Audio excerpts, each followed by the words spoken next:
Thank you so much for joining His Holiness Chandramauli Swami Maharaj's daily class. Today is Tuesday, and we are continuing with Sri Chaitanya Charitamrita, Adi Lila, 14th chapter and verse number 67 onwards. Hare Krishna Maharaj, my humble obeisances to you. All glories to Srila Prabhupada. I'll share my screen again. Second, Maharaj.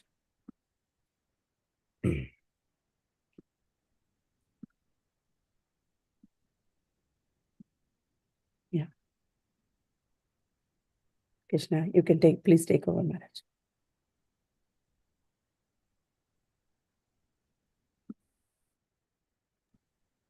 Maharaj, we are not able to hear.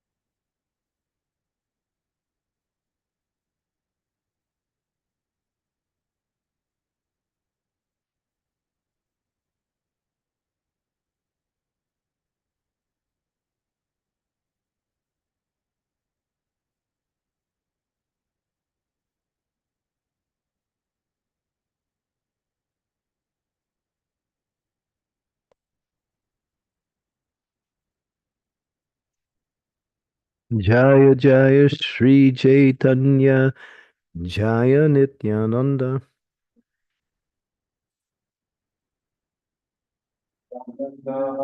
Jaya Dvaita Chandra Jaya Gaur Bhaktivinoda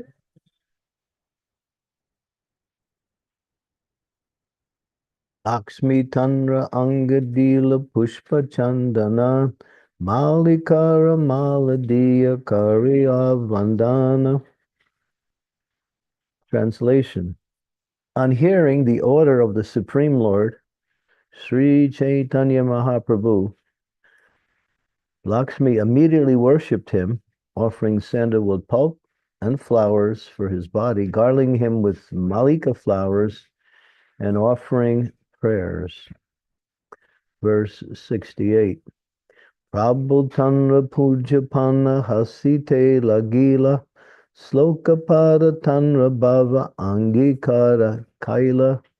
This is from chapter 14 of Chaitanya Charitamrita, verse number 68. Now we're going to verse number 69. Adi Lila.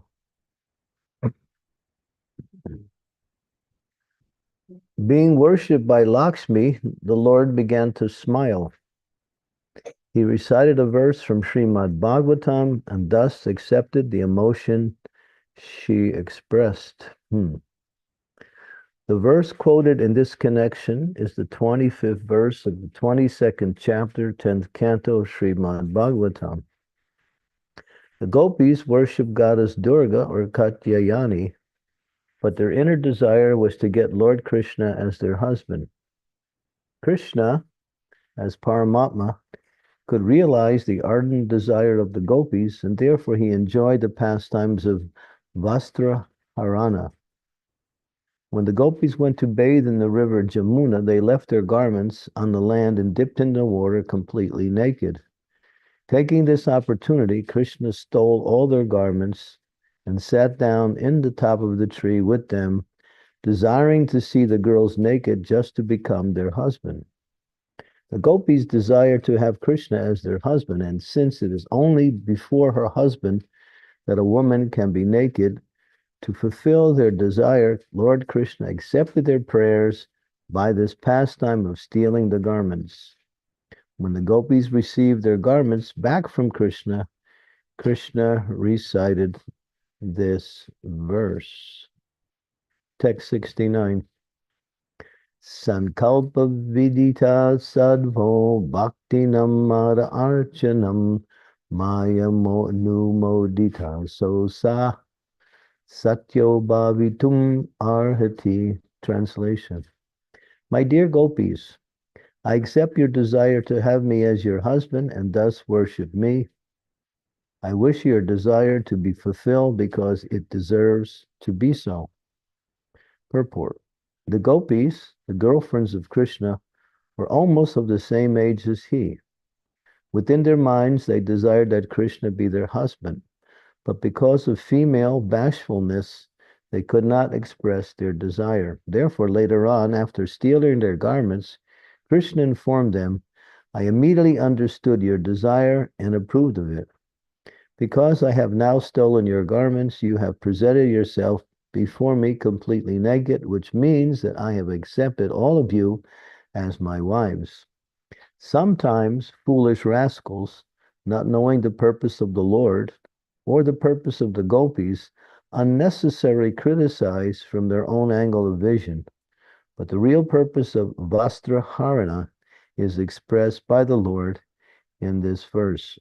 Om Gyan Timirandasya Gyanajana Salakaya Chaksa Unmilitam Yena Tasmai Shri Gurave Namaha Nama Om Vishnu Padaya Krishna Prasthaya Bhutale Srimakti Bhakti Vedanta Swami Iti Namine Namaste Saraswati Deve Gauravani Pacharine Nirvisesa Sunyavadi Pastyatya De Satarine Vansha Kalpa Tarubhescha Kripa Sindhu Paevacha Patitanam Pavanebhyo Vaishnavebhyo Namaho Namaha Jai Shri Krishna Chaitanya Prabhu Nityananda Sri Advaita Gadadhar Sivasadi Gaur Bhaktivinoda Hare Krishna Krishna Krishna Hare Hare Hare Rama Rama Rama Hare Hare. Before we can understand the Supreme Personality of Godhead, or at least get a little understanding, we have to hear from authority. When people hear about the activities of the Lord, they have a tendency to compare his activities with the activities of people in the material world. But as it's explained, there are two types of metals. One is gold and one is iron. Iron is very much what we say available and very base, not worth much. But gold is rare and it has great value. So to think that the activities of the Lord with his devotees, especially the gopis, are like the boy and girl activities of people in this world, as Prabhupada says, he gives them a very clear definition, foolish rascals. Foolish means they're ignorant, and rascal means they try to perform the same activities, but without any understanding, just to fulfill their own selfish, lusty desires. And they use God as a rubber stamp for their, what we say, licentiousness. But it has to be understood that all of Krishna's activities in relationship to his devotees are pure. Pure means there's no personal interest in it. Krishna does everything for the pleasure and benefit of his devotees, and the devotees do everything for the pleasure and benefit of Krishna. There is not a tinge or even a slight iota of personal interest in it. And therefore, when materialistic people hear about that, they mix in their own selfish interests and give wrong understandings. And therefore, they write books about it too. And they authorize their own activities based on what Krishna says. Therefore, to use words like foolish rascals is very mild terminology. They're more or less degraded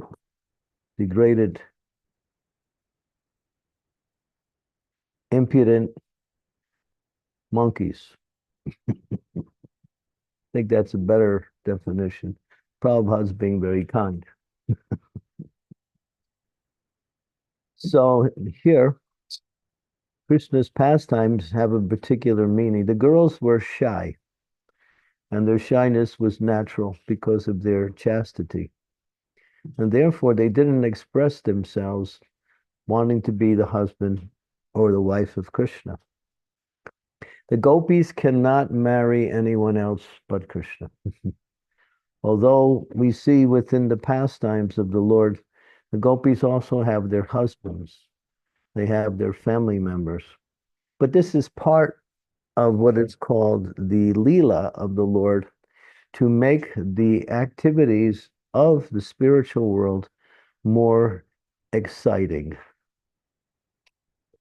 So just like when people are married, there's a relationship. But if one of the persons has a relationship outside, that's called lawlessness. It's condemned from the material point of view.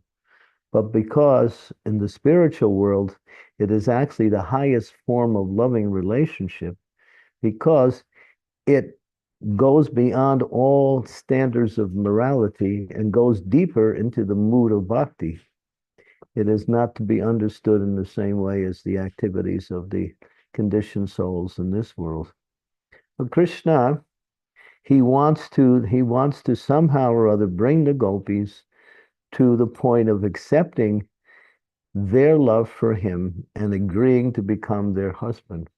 So as it says here, in order for him to do that, he performed this pastime of stealing their clothes. And there's a place, I've been to the place, I've seen the tree, and where Krishna was hiding up in the tree. It's right near Keshigat. Yeah, it's right near Keshigat, a little bit off to the side. And it's considered one of the most holy places that devotees come and take darshan of the Lord there and offer prayers there.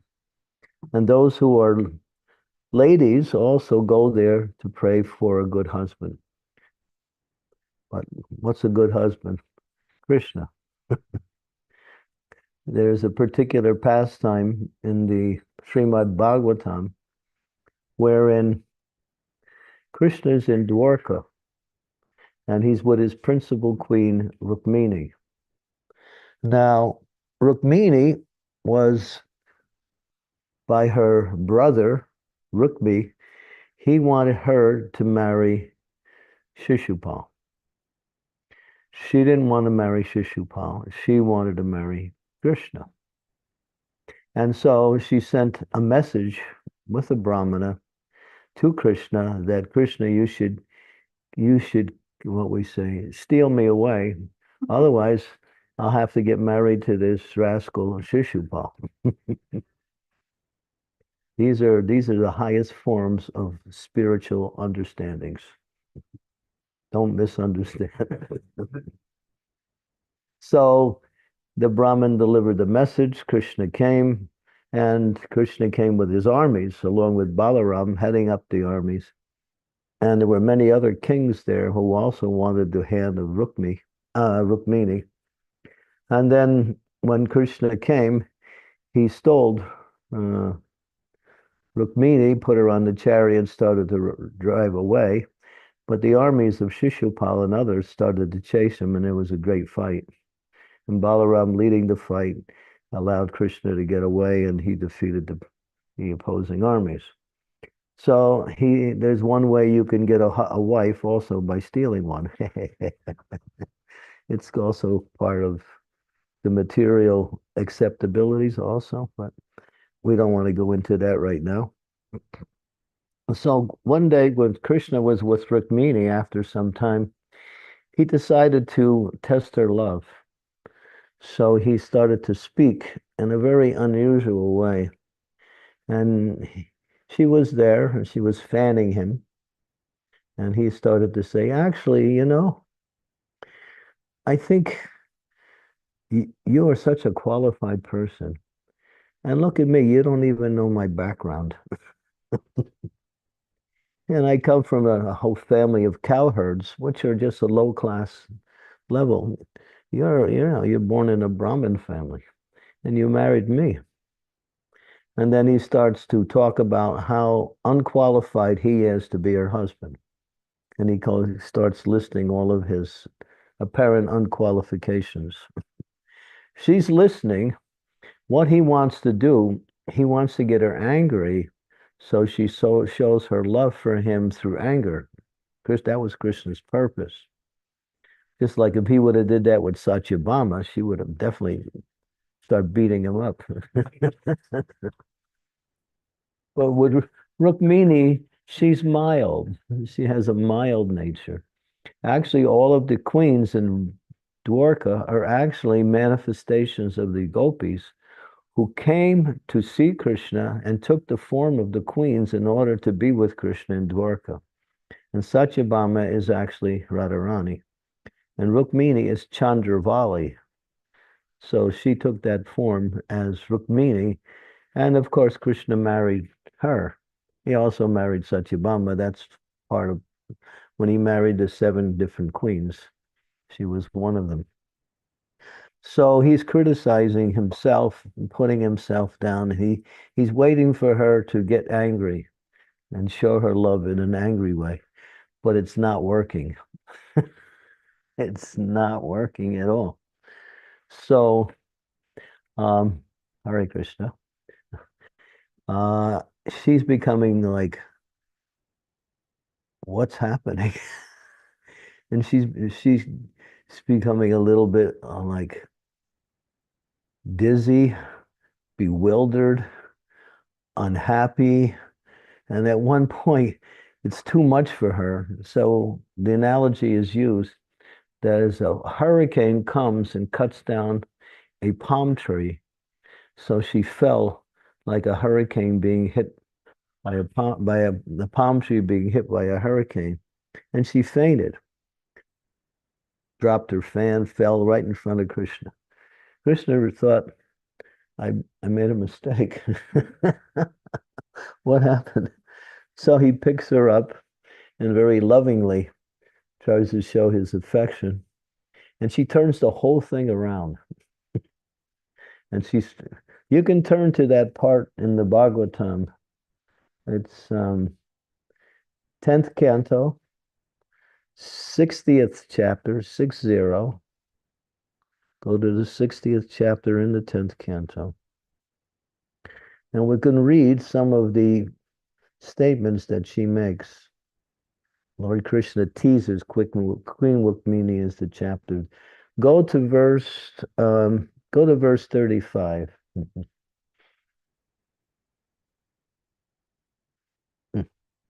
Yeah. So here it says here.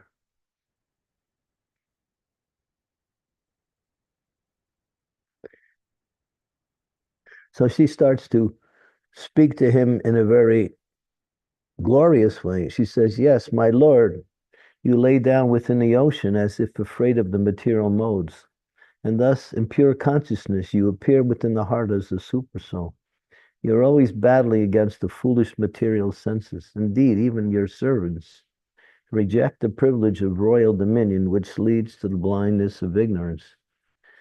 So this is Rukmini's responding to Krishna now. Go on to the next verse. Just go for the translations now. Yeah, if you can go to the translations, that's all we need until we get to verse number 45.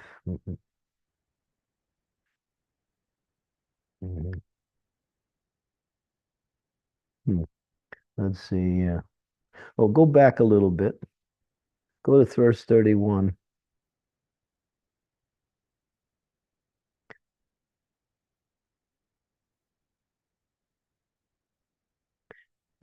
Yes, Go Maharaj, back. we are on 31. Yeah, Yeah. text 31. The greatest pleasure worldly householders can enjoy at home. Here you go. No, this is the greatest pleasure worldly householders can enjoy at home is to spend time joking with your beloved wife, my dear, timid, and temperamental one. So Krishna is saying, the happiness of household life is to exchange jokes with your wife. Okay.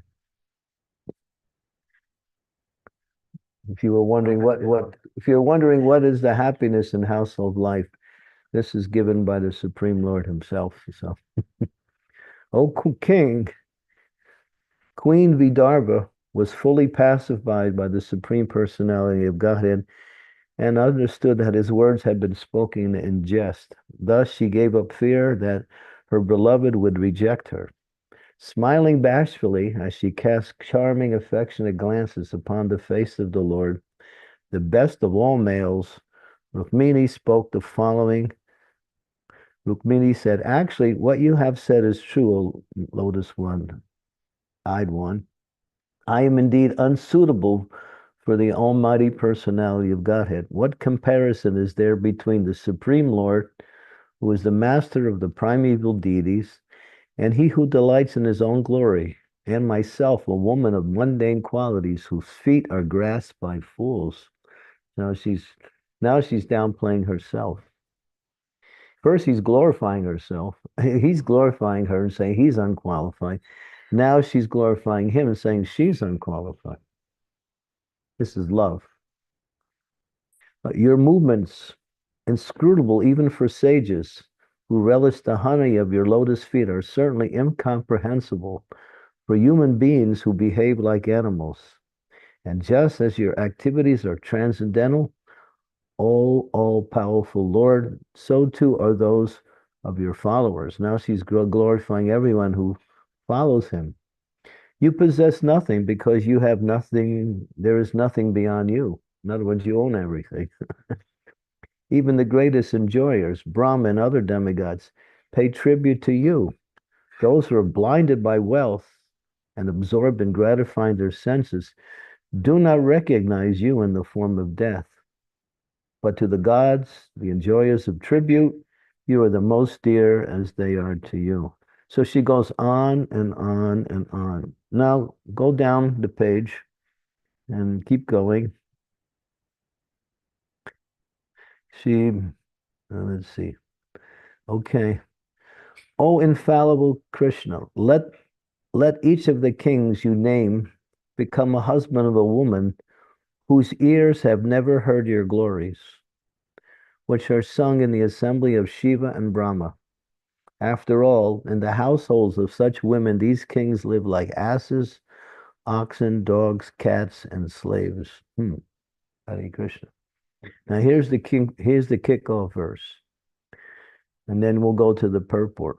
A woman who fails to relish the fragrance of the honey of your lotus feet becomes totally befooled, and thus she accepts as her husband or lover a living corpse covered with skin, whiskers, nails, head hair, bodily hair, and filled with flesh, bones, blood, parasites, feces, mucus, bile, and air. Hare Krishna. That's a little bit about anatomy here. Go to the purport of 45. Okay, this is the king of all purports here. Here, Lord Krishna's chaste wife makes a quite unequivocal statement about the material sense gratification based on the physical body. Srila Vishwanath Chakravarti Thakur comments as follows on this verse. On the authority of this statement, Savai Pati Syad Akuntabayam Swayam. He indeed should become one's husband who can remove all fear. Shri Krishna is the real husband for all women at all times. Hare Krishna. Thus, a woman who worships someone else as her husband simply worships a dead body. Hare Krishna. Srila Vishwanath Chakravarti Thakur further comments, Rukmini thus considered that all the sweetness of the Lord Krishna's lotus feet is well known, and that although he possesses an eternal body full of knowledge and bliss, foolish women reject him. An ordinary body is covered on the outside by skin and hair, otherwise being filled with blood, feces, flesh, bile, and so on. It will be overwhelmed with flies and other vermin attracted by its bad smell and offensive qualities. Hare Krishna. A little further into the world of anatomy. Thus, those who have no practical experience of the beauty and purity of Krishna or Krishna consciousness may be confused by such uncompromising denunciations of the material bodily gratification. But those who are enlightened in Krishna consciousness will be enlivened and enthused by such absolutely truthful statements. Okay, so we can go on to, so what Rukmini is really saying is that Krishna is the real husband of all women. And of course, the gopis accepted other husbands simply to make the relationship with Krishna adventurous. Well, Krishna allowed that to happen, so it would be more exciting, because I don't know how to put it in very clear and distinct definitions, but lawless love is more exciting than lawful love. But we can't do it in the material world because that's sinful. And that is what we say. What's the word? It's even against the law. But of course, even the people who make the law, they break that too. But in the spiritual world, this is the highest. It's called what is it? Parakriya ras. There's Swakiya, when Krishna marries, and there is Parakiya, where he has girlfriends who have other husbands. And that is the most highest form of loving relationship, because ultimately all souls belong to Krishna. Whatever particular body the soul may inhabit in a material sense is not the person at all. Person is actually the pure spiritual being who also has a form, who also has qualities, who also has characteristics that are somewhat defined in the material way, but are actually pure spiritually. So the gopis, you'll see if you read one particular book, is called, what's that book? By Jiva Goswami, Gopal Champu. At the end of that, after narrating all of Krishna's pastimes, at the very end, Krishna gets married to the gopis, to show that actually the gopis were never married to these other personalities who played the role of their husband. It was just for the sake of pastimes. Just like you see in Krishna's pastimes, Radharani has a husband. His name is Abhimanyu, and he has a mother whose name is Jatila, and she has a daughter whose name is Kutila. And Jatila is always watching for Radharani, so she doesn't go with Krishna. So one time, this is a nice pastime, Krishna took the form of Abhimanyu and came to see Radharani. So when he came, he was able to meet Radharani. And then the real Abhimanyu came.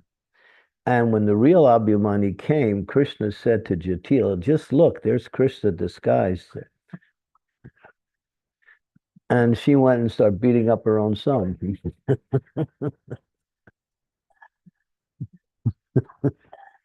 So you might say to worship Ram is easy because he does everything according to morality, civility, and principles. Krishna does what he wants. That's why it says there's very few can actually worship Krishna, because he cheats you. He says this is the best, but he takes everything you like away, and you're left with nothing but him. He's the greatest cheater. But he cheats you out of something that really is cheating you, and he gives you something that you're actually looking for, but you think you've been cheated. That's why people don't want to worship Krishna, because one of his names is Hari. Hari means he who takes everything away. So, and you're only left with Krishna, Hari. And therefore, in the ultimate principle, you find perfection of love in Krishna. But in this material world, we play different roles. So we play the role of a husband, we play the role of a wife, we play the role of a child. These are all roles. This, as Shakespeare said, this whole material world is a stage. And we're playing different roles based on the body and the relationships we develop based on the body also. So we go through the roles, we play the roles nicely, and we follow religious principles. But the heart, if it accepts perfection on a material level, it loses its actual chance to gain real perfection or happiness. And that is, one should always be aware that whatever role we play in this world, whatever position we have in this world, is a temporary role simply to perform devotional service in this mood so we can get out. And it's like it says that when you walk on the ground, especially in Vrindavan, there are many thorns, and there's places in Vrindavan where actually sages walk and they consider the thorns to be ecstasy when the thorns they step on them, because these are thorns in very holy places in Vrindavan. But when you get a thorn in your foot, how do you get it out? You take another thorn and then you pluck out that thorn. And what do? You throw both thorns away. So this is actually the purpose of life, is to use this material world to get out of the suffering of the material world and then dispense with all of the values of the material world and the activities of the material world and go back to the spiritual world. So this is a stage as we play these different roles. But our real role is Jiva Sarupai Krishna Nityadas, and develop loving relationships with Krishna. And we also develop loving relationships with the persons we interact in this world based on our love for Krishna. If that is not first, every other relationship that we based on still has the element of selfishness in it. And therefore, it is not considered to give satisfaction to either of the participants in that relationship because of that element of selfishness.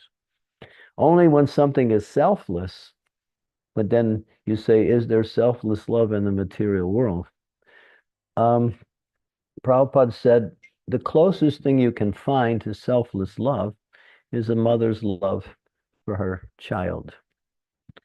The child cannot reciprocate the mother's love, but still the mother is giving her love, despite whatever the child does, even if it causes distress for the mother. Just like it says that when the baby passes stool in his diapers, the mother considers that aroma of that stool to be like chatushana. It's fragrant. But someone else will think otherwise.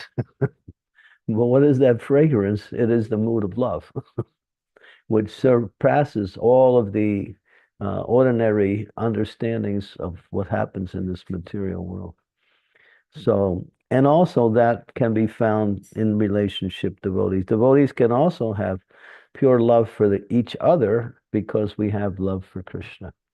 And what is that love? That love takes the form of seva. Seva in the form of working in such a way as to assist each other in our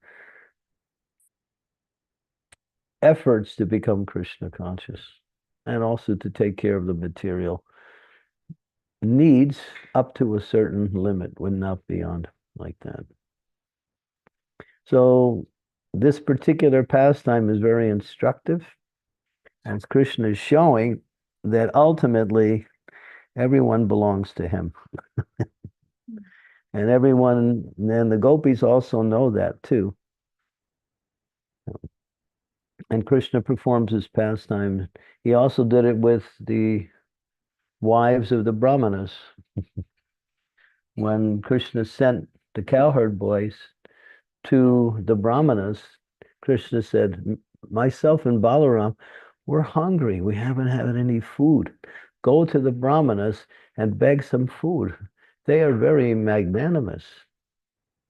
So they went to the brahmanas. The brahmanas were doing their pujas at the time. And when the boys came, they started to speak to the brahmanas, but the brahmanas were being annoyed they were feeling annoyed and started to chastise the boys for interrupting their puja and refused to respond to anything. They came back and they said to Krishna, this is the situation. And Krishna said, well, that's the nature of begging. Sometimes you win and sometimes you lose.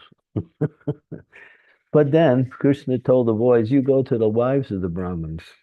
And they went, and immediately when they heard that Krishna and Balaram were hungry, they became very, what we say, unhappy, and they went and they worked as fast as they could to put food together, and they gave more than Krishna could possibly eat. Of course, he could eat everything. And then Krishna showed, and then Krishna had then the wives of the Brahmins actually wanted to reject their husbands and simply go to Krishna. He says our husbands are fools. They don't even know the purpose of life. Purpose of life is to serve Krishna. When Krishna comes asking for service, they're refusing. So they're no better than asses. So this was their realization. And Krishna actually also gave loving relationships with the wives of the Brahmanas, except one lady. Her husband stopped her from coming to Krishna, and then she was miserable, and she gave up her body because of that, and then went to Krishna in her spiritual body. Yeah, that's a wonderful pastime also. So Krishna is the cynosure of all activities. He is the focus for everyone in every situation. This ideal of male and female is simply a covering of the material energy. All souls are female. All souls are female because Krishna is Purusha and we are Prakriti. And it's the business of Prakriti to give pleasure to Purusha. Now I'm going to make a statement. I might get hit with a few frying pans, but anyway, it's the duty of a wife to serve her husband, and it's the duty of the husband to guide the wife in Krishna consciousness. That is the actual understanding.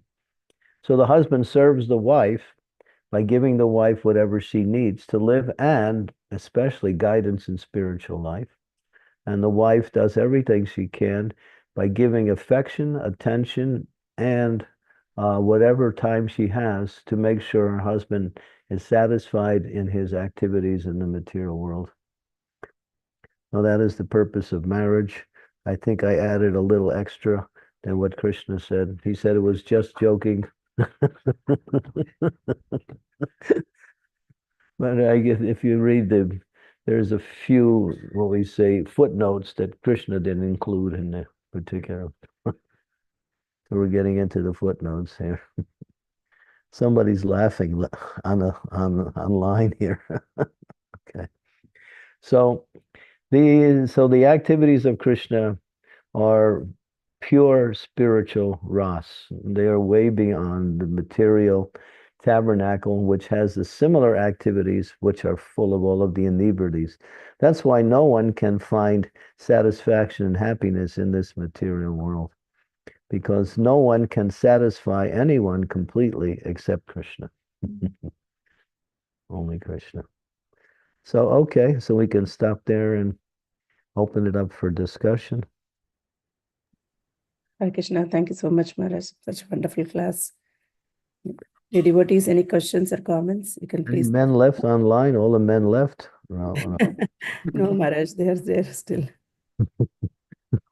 What you said it, right? Wives.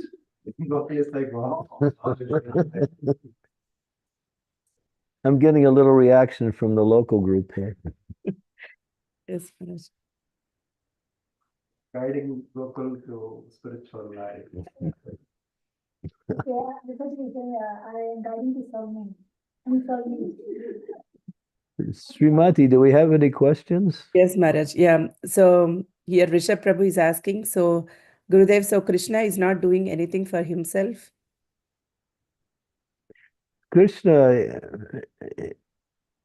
He acts only for the benefit of other souls. He's asking. enjoys giving pleasure to others, and so that's his enjoyment. Everything he does is for his own transcendental pleasure, but he knows how to bring about his pleasure by giving others pleasure, or giving others what they need to grow in their spiritual progress. So he is not motivated by anything personal. But he is always happy in every situation he performs, whether he's killing demons, or whether he's playing the role of a husband, or whether he's battling on the in Kurushe, whatever he does, he enjoys. So he doesn't have to try to make himself happy. He's already happy. We have to make him happy. That is our business, because that is the base principle of love, is to serve Krishna and please Krishna by our service. But he's eager for that for our benefit, not for his own benefit. He has nothing to gain. He's perfect in all sense. He's Atmarama. He's self-satisfied. He needs no one or anyone, but still he enjoys loving relationships, because loving relationship is the principle of existence. Don't use the word life, I say existence. Without loving relationships, there's no meaning to anything. Everything else has a sub-meaning, which is what we say, something that people accept but are never fully satisfied by that.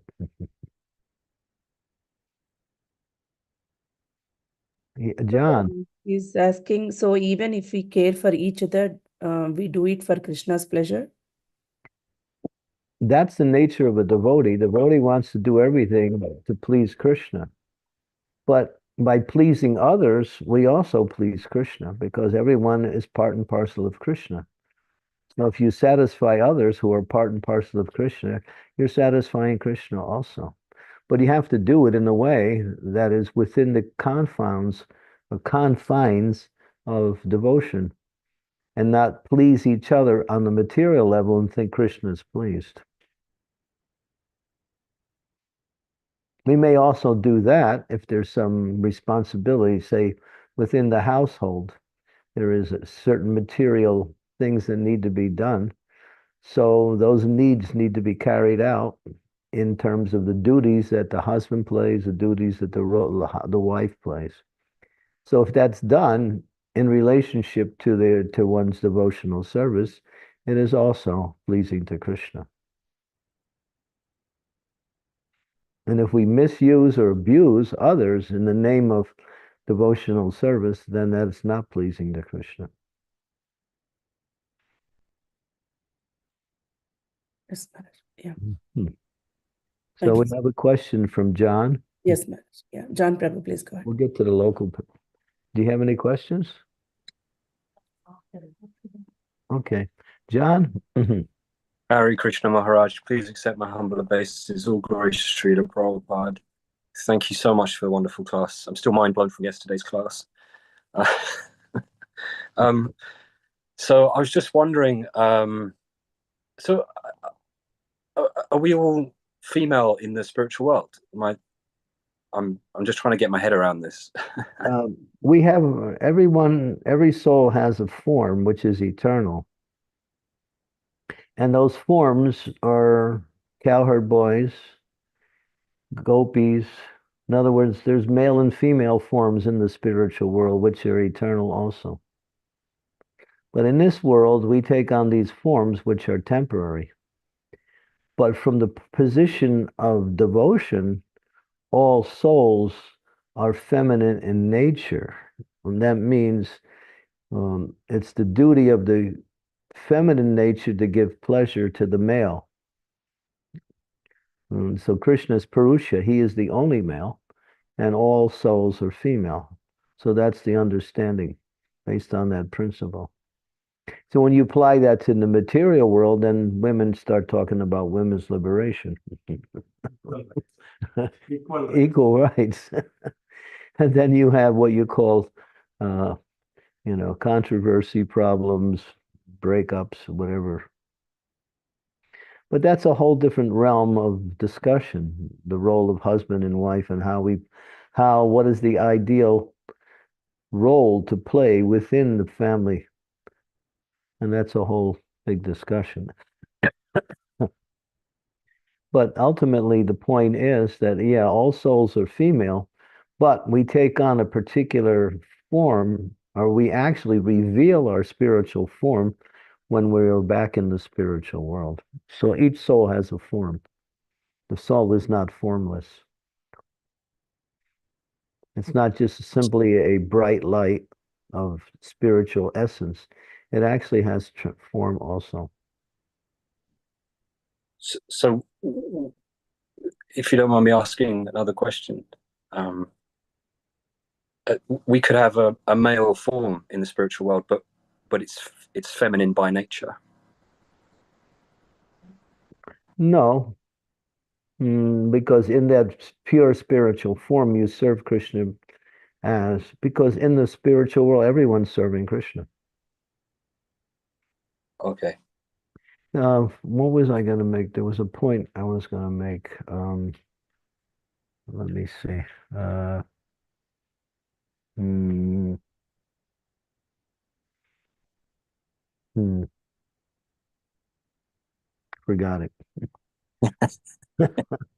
I answered your question and I forgot what I was going to say. Anyway, maybe it'll come back to me. But it's about form. Yeah. Oh, okay. Just like Lord Chaitanya, he came and he brought his associates with him, who are eternal associates of him in the spiritual world. And so they took male forms in this world, but in the spiritual world, they were gopis, many of them. But not all of his associates had had female forms. Others, just like Murari Gupta, was Hanuman. So he is a Varna, which is half human and half monkey form. And that's his form in the spiritual world, Hanuman. So that's neither a male or female form. So even in the spiritual world, the trees, the rivers, the birds, the grass, they also have form. But they play the role, or they present themselves as the environment of Krishna in the spiritual world, but they are also personalities with transcendental forms also. And in the spiritual world, you can change your forms also. But what is the purpose of changing the form is to serve Krishna in another way, just to please Krishna. But then it's understood and explained by the acharyas that everyone finds the most satisfaction serving Krishna in their natural original form. So when you actually reach a certain level of bhakti, which is on the higher levels, bhava bhakti, your form is revealed to you even while you're in this material world, your spiritual form. Usually on the platform of bhava or prema, the higher stages, one can also understand who they are in the spiritual world. And that's part of the process of bhakti. But that's a high level of bhakti. But it's available through the process of pure devotional service.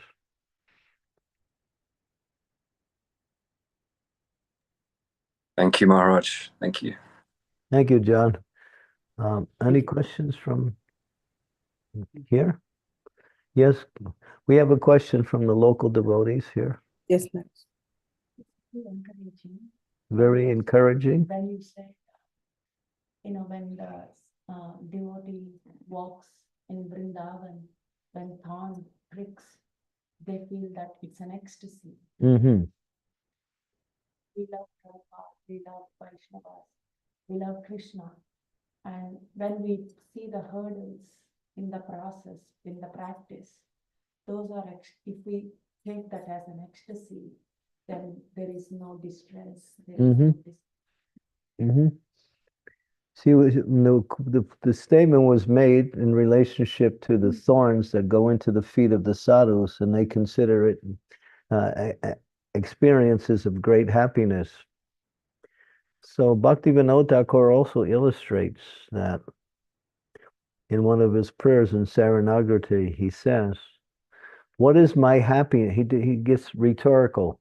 He says, what is my happiness in devotional service? And then he ends, after saying different things, he concludes by saying, my happiness, my dear Lord, is the difficulties I experience in serving you.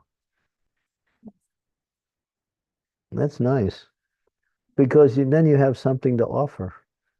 If everything's so nice, we want everything to be nice, but it's not always like that. So we can accept whatever way the situation presents itself as being an opportunity to show our love for Krishna, whether it's nice or what we say from our perspective, difficult or apparent hardship. Prabhupada, he undergo 3 heart attacks just to bring Krishna consciousness to the West. But for him, that was part of his service in order to do the work. He was not discouraged by that.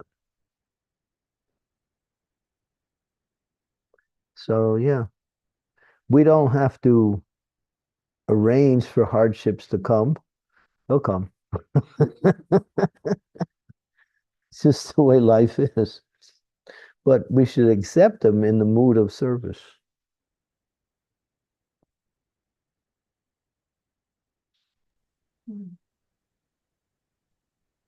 Thank you. And there are certain devotees who were trained by Prabhupada to look for difficult things to do in order to spread Krishna consciousness.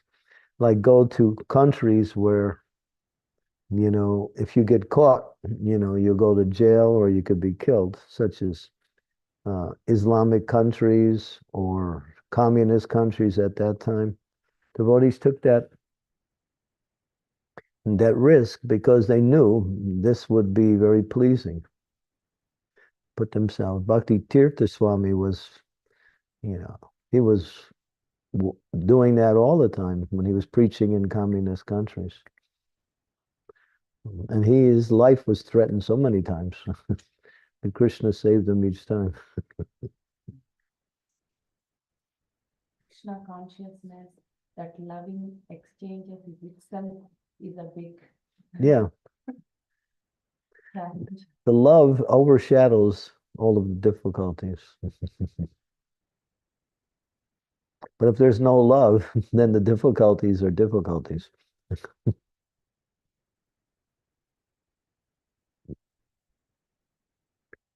Okay. Thank you, Maharaj. Madan Gopal Prabhu raised his hand. Madan Gopal Prabhu. Madan. Oh, by mistake.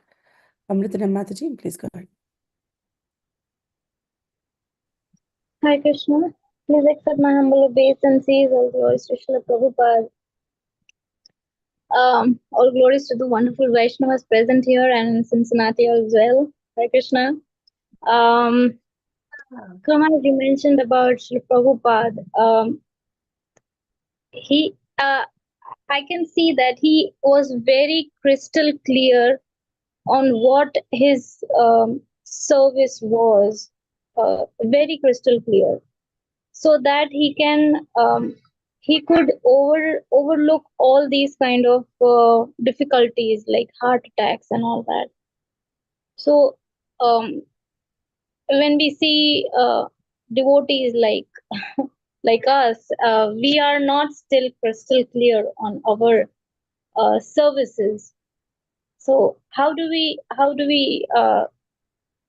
be at that stage where we are progressing towards our clear duties or our clear services? Just ask the guru.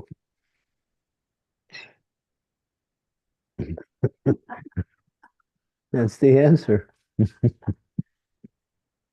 That's what he's there for. If you don't ask him and then you remain opaque in your consciousness, then you can't say, I can't be crystal clear, because you haven't done what it takes to become crystal clear. So if there's any doubts, Ask. Get your doubts cleared. And Krishna says in the Bhagavad Gita, for the doubting soul, there's neither happiness in this world nor in the next. So if we're not sure, or then ask. But sometimes people are afraid to ask because they don't want the answer.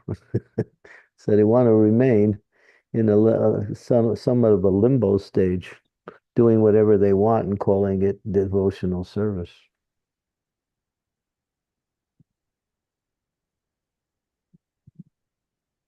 But that may be good and up to a certain point, but it's not completely fulfilling.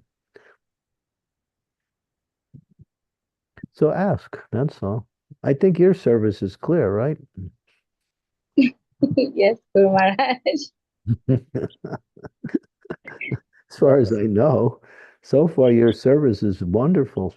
Everyone, not only am I being very much pleased by your service, you're pleasing so many people. She You does are all pleased, the artwork, the books. Guru Maharaj. I'm selling my books based on your artwork, not on the content of the book. That's for sure. It's based on the artwork you did on Daily Drops #2. It was like calligraphy or something. Well, it's beautiful. That's doodle art, Guru Maharaj. That was doodling. Yes. Yeah, but it's very artistic doodling. I have a devotee who's sitting here right now. He also does the same thing you do. And I was reminded of you when he showed me his work. He's also good. So yeah, Guru Maharaj. if you continue working in that way, which is a very important part of spreading Krishna consciousness, it's preaching. It's preaching through art. Yes, Guru Maharaj. So Guru Maharaj, I do this definitely on your instructions, and I'm really grateful you like it. Here, when I'm doing services on the local level as well, so they are in some other categories apart from my art. So is Yeah. that okay? Well, such as you're a mother and you're a wife, so you fulfill those duties accordingly. And you also do service at one of the local temples there, about a Giridhari temple. No, I serve at the hospital temple. Oh, in the hospital itself. Yeah. Well, that's nice. It's Bhaktivedanta Hospital she's referring to. Yeah. Yeah. Yeah, so that whole project is a devotional project. So when your service there is also devotional service.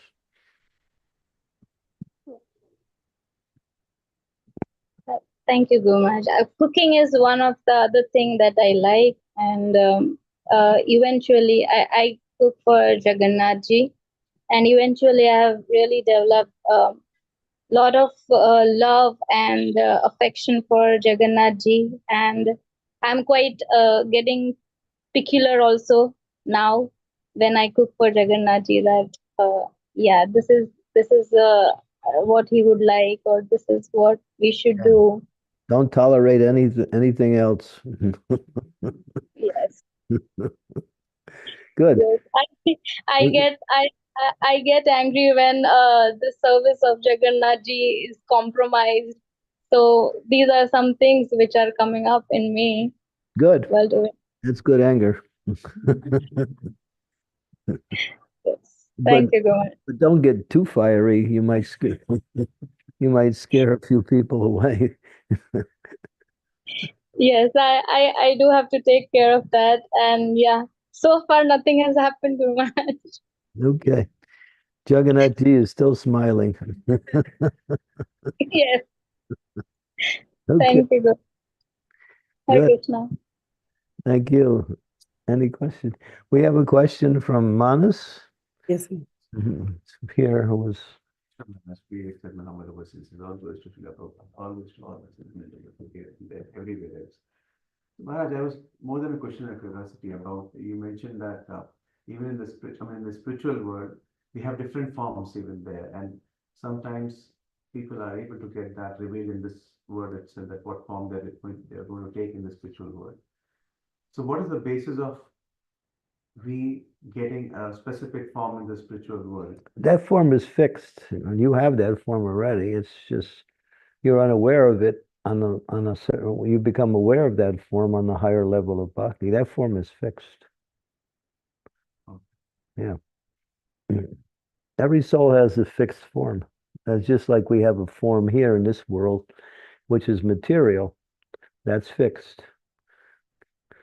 Well, of course, in the material world, they play around with that too.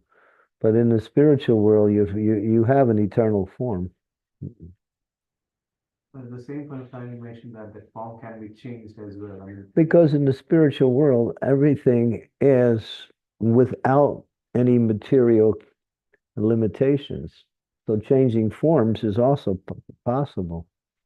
But as I mentioned, the soul does not really find as much happiness in taking on another form as they do when they serve the Lord in their natural form. But sometimes they do that simply to please Krishna. It's just a way of pleasing Krishna, that's all. Because you have to understand, material means limitation, spirit means unlimited. So if you say the soul can't change forms, that means you're putting material characteristics on the soul. Krishna and Radharani take peacock form. Huh? Krishna and Radharani take peacock form. Yeah, Radharani and Krishna, in order to enjoy in different ways, they take on different forms, such as male and female peacocks. And there's a place in Barsana. What was it called? Morkuti. Yeah, where they were dancing together as peacocks.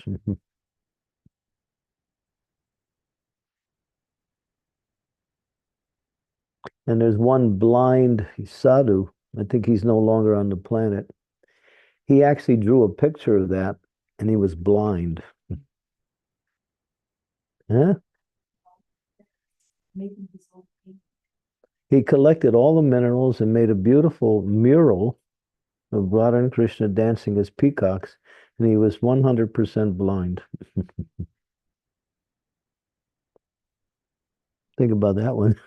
Shows that when one is deep in devotion, they can surpass all of the limitations that come by way of a material body. Mhm. Mm. Yeah. Okay, so Okay, Maharaj, John is back? yes, yeah. Okay. Please go ahead, Prabhupada. Was that okay? thank you. Thank you. Okay, good. Should the revealing of our spiritual form, our original eternal form, is that something we should concentrate on and aspire for, or should it just be like a subsidiary result of our bhakti? At a certain level of development, you start getting inclinations of what that form is, but that is called Raganuga sadhana. Then you start to, I'll give you just a very brief overview of Raganuga sadhana. On a certain level of bhakti, usually on the stage of ruchi or maybe ashakti, you take shelter of a eternal associate of Vrindavan. And then you serve that associate by hearing about them, glorifying them, learning their mood of service. And then you also aspire for that mood. So in that aspiration, if it's in line with your eternal form will actually start to manifest as you perform your devotional service. But if it's not, your eternal form, then that eternal associate will guide you away from where you are and bring you to your eternal form. So that's part of the process of Raganuga Bhakti. Choose one of Krishna's eternal associates, read about them, hear about them, serve them, understand their mood, and aspire for that same mood. And then what happens is you start to understand gradually, and I use the word gradually strongly, your own form. But you don't reveal that form to anyone, because if you reveal it, you lose the ability to continue to develop it. You keep it secret, but you speak it to your spiritual master just for confirmation. Or if your spiritual master is not personally present, you adopt a person who is on the same level of your spiritual master who can also guide you in that. That is called Siddha Pranali, learning one's eternal position. And then in that Siddha Pranali, there is 11 characteristics that the soul has in relationship to Krishna in the eternal form. Where they live in the spiritual world, what is the color of their body, what is the type of dress they wear, what is their,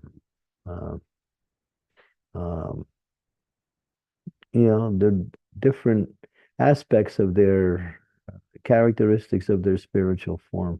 There's 11 that's mentioned. Where can you read that?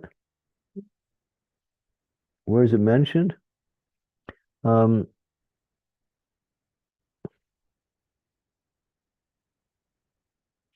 Acharyas mentioned that. Vishwanath Chakravarti Thakur mentions it.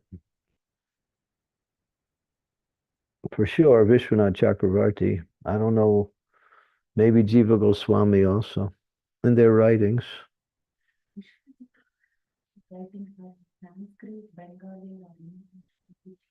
The question is Vishwanath Chakravarti Thakur's writings in what language? Well, he wrote in Sanskrit, but then it's translated into English for us. Many of his books are translated into English.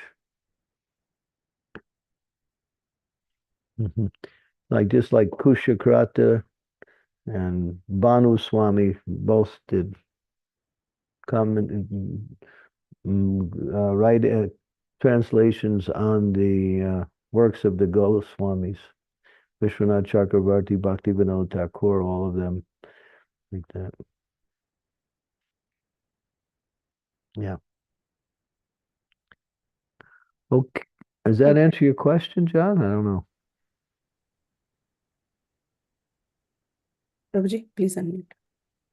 Yes, yeah, definitely. Thank you so much. Yeah. So it'll happen, but you have to adopt that Raganuga sadhana. And if you read Shiva Ram Maharaj's books called Spontaneous Devotional Service is part 1, and then part 2 is further knowledge of spontaneous devotional service. 2 books. It explains the whole process. Okay. It's there in Prabhupada's books too, but it's not written in a very systematic way.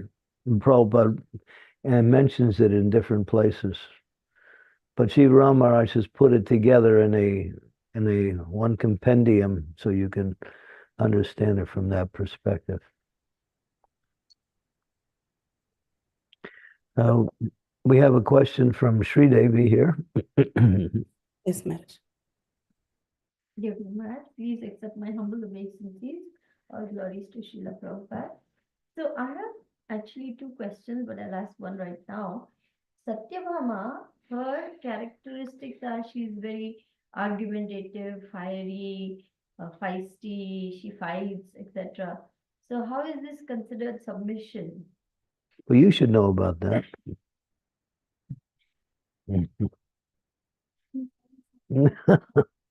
She's asking, I don't know if you heard my answer to her question or not, but everyone's laughing.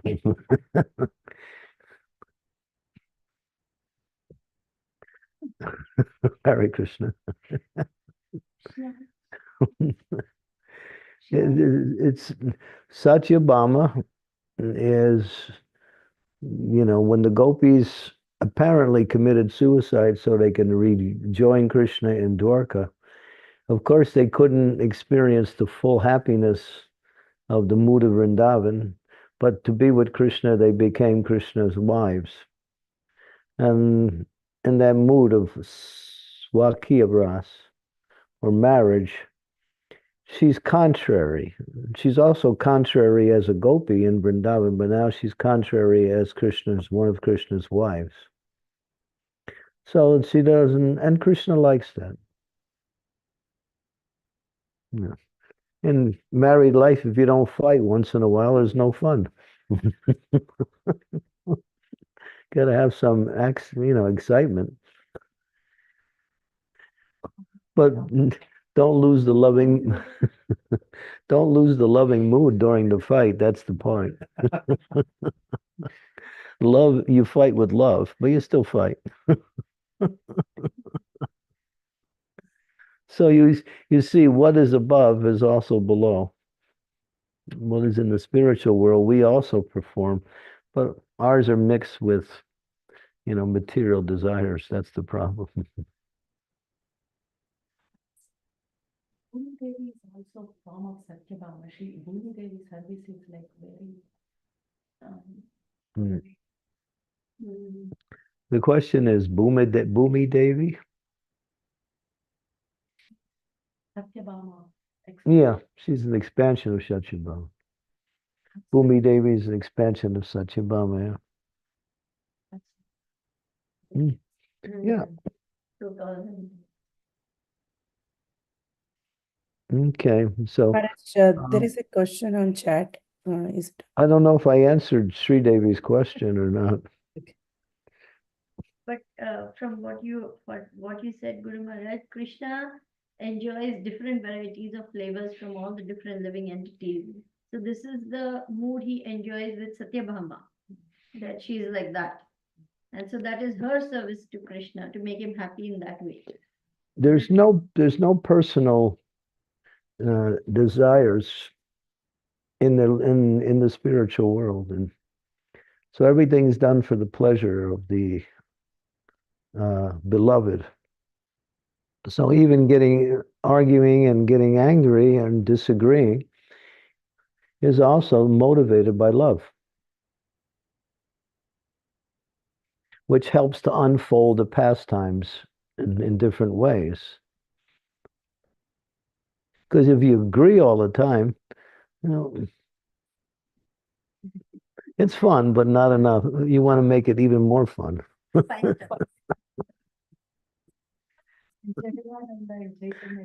you have to remember, in the spiritual world, the love is always there. It's never lost, even in the apparent contrary.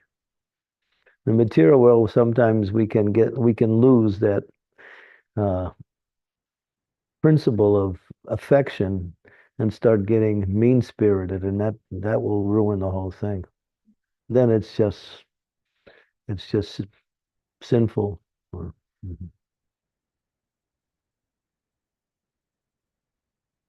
have another question.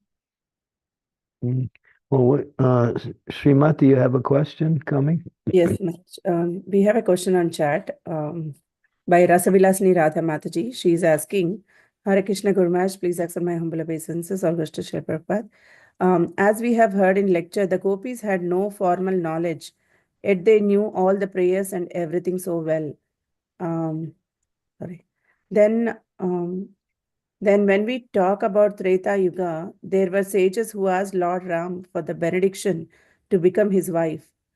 But since Lord Ram had taken the vow of being Ekapatni Vrata, he told them that he would fulfill this benediction in Dwapar Yuga.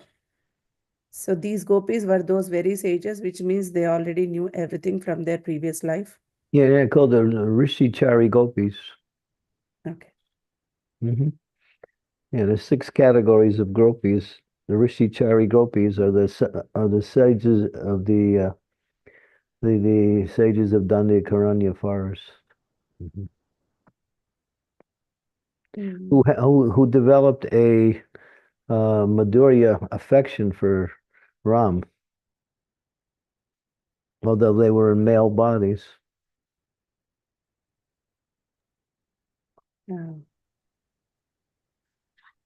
Maharaj, I have a question. Can I ask? Yeah. So when you are talking about, when you said that there are loving relationships there are no existence without loving relationships. So what about the other species other than human beings? The They love is not developed, but it's there. Okay. You'll see even the animals become just like a tiger will be very, what we say, what's the word? Affectionate towards her cubs. And if anyone gets near her cubs, she'll get really angry at that. Yeah, but So you see that affection is there, but it's not developed because the body is not, his body is limiting that. It's there in animals also. Okay. So, but the higher love or the which we experience, the God's love, that is through human body only. Yeah, that's when the love can become full blown. Okay. Just like you see the fish, the dolphins. If there is a human being in trouble and they're in the water, they will also try to help that human being. So that affection is there because the soul is there. Yes. But it's not developed beyond a certain point because of the body. Okay. Thank you. Okay. Anything else from anywhere? Sri Devi is asking.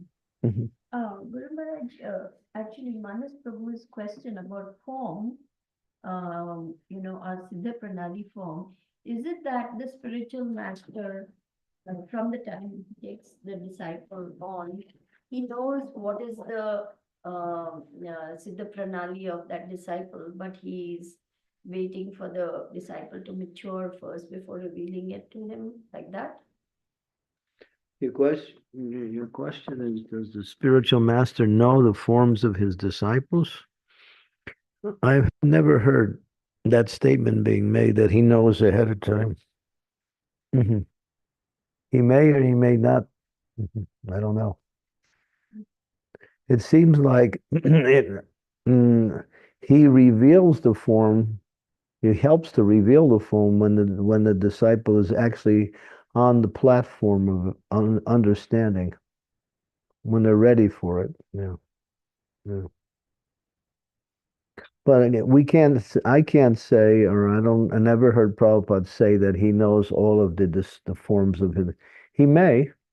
He never said it. We never talked about it either. So it's not so important. That's the point. It's not really important.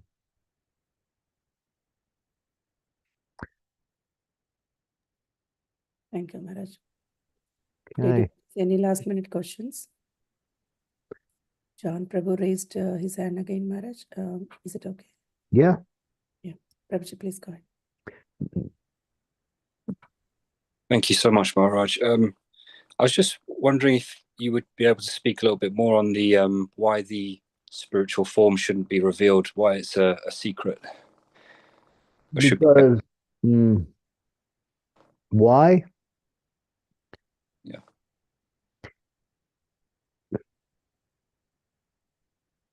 Well, then you may want people to see you in that form rather than who you are in your material form, and then you may want to be worshipped in that way. Right. Okay. Or another thing is, it just says that if you reveal it, you lose. I'll give you an example, which is somewhat similar, but not exact. This was a personal experience I had. I was preaching it was in America, in New Jersey, many years ago. And it was one very nice young Indian lady. She was coming to the class. And then one time during the questions and answers, she said, you know, Prabhupada comes in my dreams and he speaks to me. This is what he tells me. So I was a little hesitant. I didn't really interact with her question. I kind of just said very nice and went on to another question. Later on, I told her, I said, you know, you should keep these things personal. They're not for public discussion. Prabhupada's coming to you, that's nice. And, you know, keep it personal. I said, if you keep making it public, you'll lose it. And then about a year later, she came to my class again and said the same thing again. And then again, I just dismissed the question. And then after some time, I was traveling and I happened to meet her in Mumbai in the airport. And she came up to me and she said, you know, Marge, he doesn't come anymore. I said, yeah. I didn't say anything, but she knew that what I was saying was something she shouldn't do, you know. So you can lose it if you talk about it. That's the point. It's very confidential and should be only discussed with your spiritual master or someone on the same level of your spiritual master.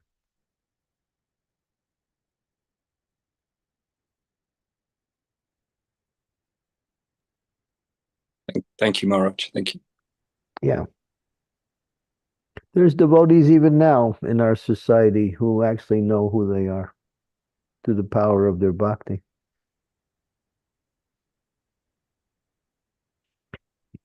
But they don't reveal it. And when Prabhupada he was asked by devotees, well, who are you in the spiritual world? Prabhupada said, that you do not require. In other words, it's none of your business. That was asked by Vishaka, the wife of Yadubar. She asked him that. Another time, another devotee asked Prabhupada the same question. Prabhupada said, if I told you, you would faint. He never spoke it again. And he never spoke it at all, even at the very last end of his life. There have been books written, at least one or two books, trying to understand, based on Prabhupada's statements, who he was in the spiritual world. For instance, Prabhupada said, happiness is to look in Krishna's lunch pail and see what Mother Yasoda has made for him for lunch today. So people take that as an indication. Another senior devotee said, Prabhupada liked kirtan so much. Kirtan indicates Madhurya Ras. Yeah. So there's been speculations, but no conclusions because Prabhupada never said it. So if you want to find out, go back to the spiritual world. He's there. He'll meet you.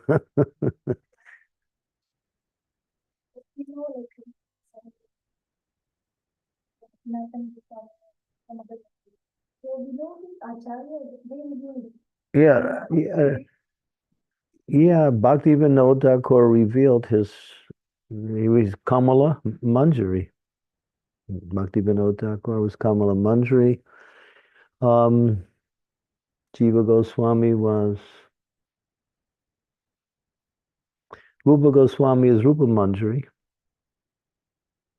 Sanatan Goswami is Basturi, Gopi.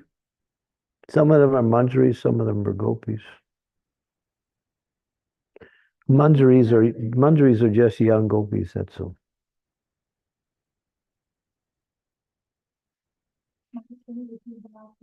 Manjaris are younger Gopis. Yeah. Yeah. And they have a specific service different than the gopis in the spiritual world. They serve Radharani, the Manjaris. The gopis serve both Krishna and Radha.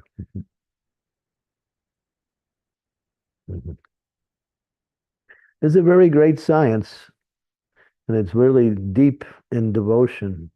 Everything is personal, and everything is ultimately pure spiritual essence. There's no, what we say, tinge of anything negative or material. So read these books. That's why the acharyas have written the books. Bhaktivinoda Thakur's books. You can read. Prabhupada also mentions a lot. We should learn what's the spiritual world like. That will inspire us to become more eager to go there.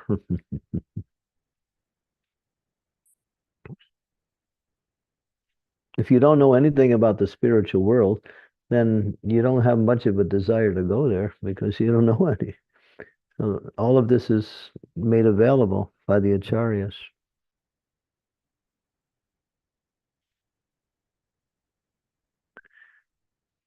But this world is a reflection of the spiritual world. The spiritual world is the reality. This world is a shadow reflection of the reality.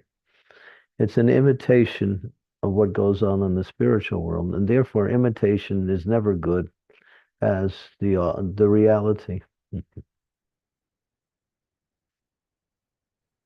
So what we see in this material world is similar to what goes on in the spiritual world, but it's not. But in the spiritual world, it's pure spiritual essence. There's no personal motivation. It's all based on loving relationships.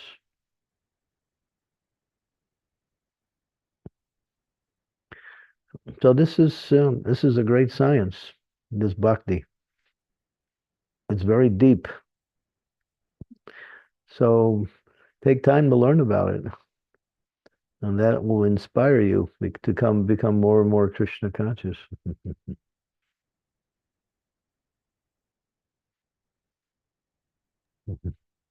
Okay, we have a question from Susanna. Bhaktin Susanna. Hare Krishna Maharaj, please accept my humble obeisances. All glories to Srila Prabhupada and all the devotees present. I would like to ask, once a devotee gets to the spiritual world, what are the personality minimum to not to fall down again? I mean, how to say humble enough? Or What does Krishna say in the Bhagavad Gita? He said, after attaining to the highest perfection, one does not come back again to this miserable material world of birth and death. So once you stick your hand in the fire, you actually experience the burning, and then you know that's where you should keep your hand out. So when you're back in the spiritual world, you will remember, or you are aware of all of your births in the material world. I see. Yeah, because you're in pure spiritual consciousness.